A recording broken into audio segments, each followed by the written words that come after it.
اعوذ باللہ من الشیطان الرجیم بسم اللہ الرحمن الرحیم۔ بخاری شریف حدیث مبارکہ بھائی نے پڑھی ہے کہ حضرت انس بن مالک رضی اللہ تعالی عنہ سے روایت ہے کہ ایک دن رسول اللہ صلی اللہ علیہ وسلم نے حضرت معاذ بن جبل رضی اللہ تعالی عنہ سے، جب کہ وہ آپ کے ساتھ ایک ہی کجاوے پر سوار تھے، فرمایا یا معاذ بن جبل۔ انہوں نے عرض کیا لبیک یا رسول اللہ و سعدیک، اللہ کے رسول میں حاضر ہوں۔ رسول اللہ صلی اللہ علیہ وسلم نے فرمایا معاذ۔ انہوں نے عرض کیا لبیک یا رسول اللہ و سعدیک، اللہ کے رسول حاضر ہوں۔ رسول اللہ صلی اللہ علیہ وسلم نے پھر فرمایا معاذ۔ انہوں نے عرض کیا لبیک یا رسول اللہ و سعدیک، اللہ کے رسول حاضر ہوں۔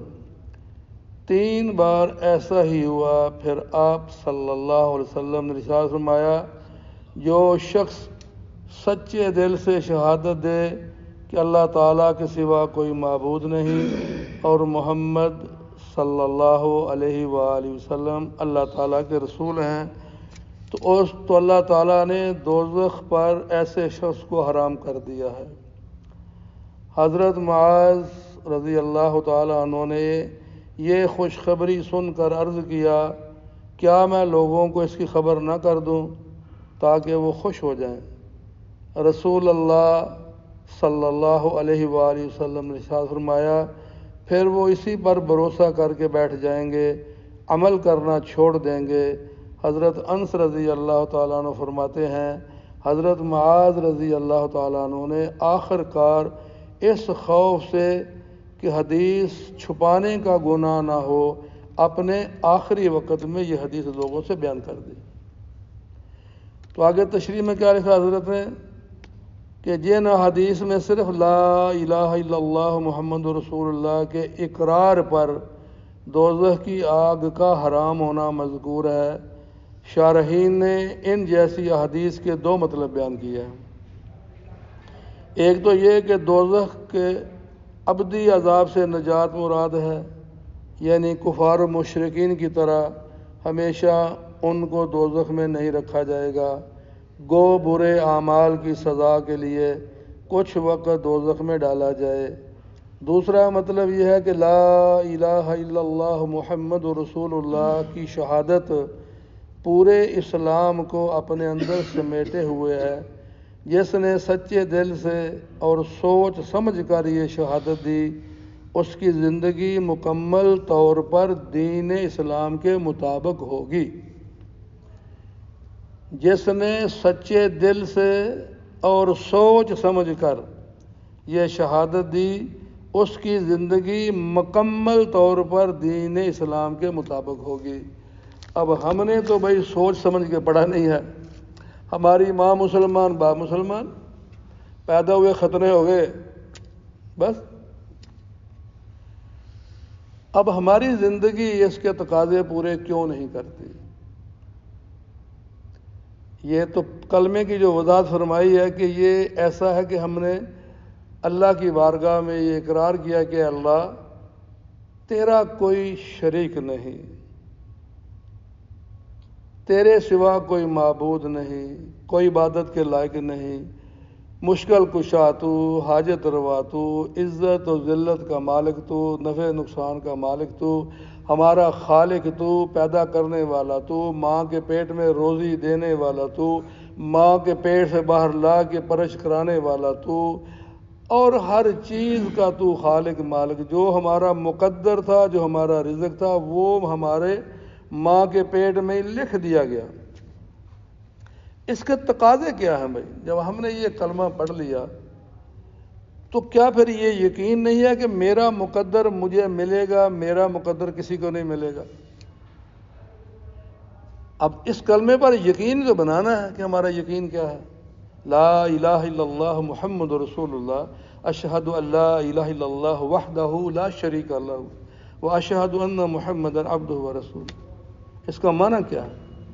تو یقین تو بنانا ہے۔ آج یہ سارا کچھ کیا ہو رہا ہے؟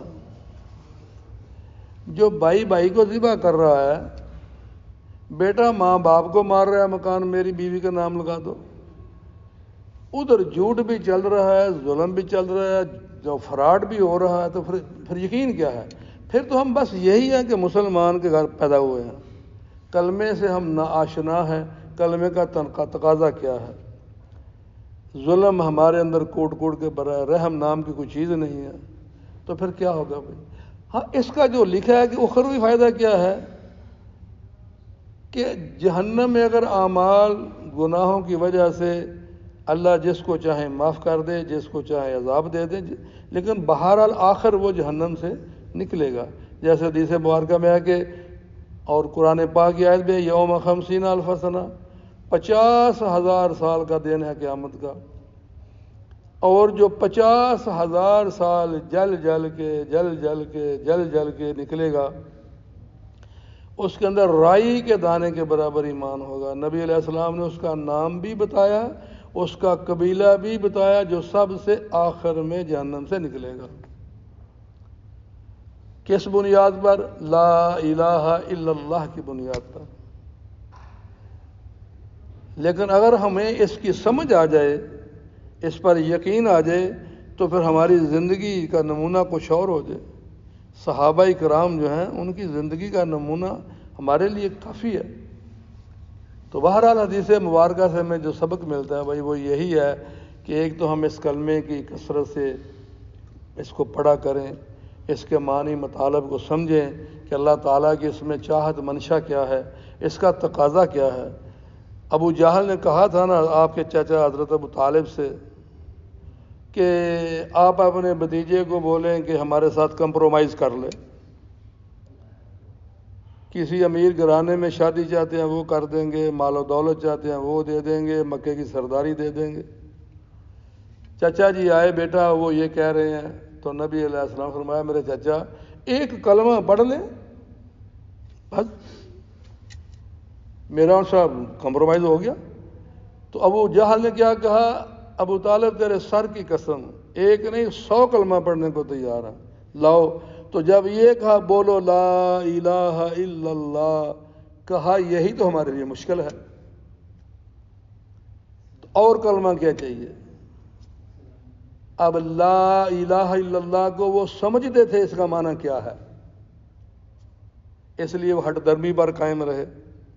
تو کلمے کا معنی یہی ہے، جب کہیں گے اللہ تیرے سوا کوئی نہیں، تو ہی تو، هو الاول هو الاخر هو الظاہر هو الباطن، وہی اول وہی آخر وہی ظاہر وہی باطن۔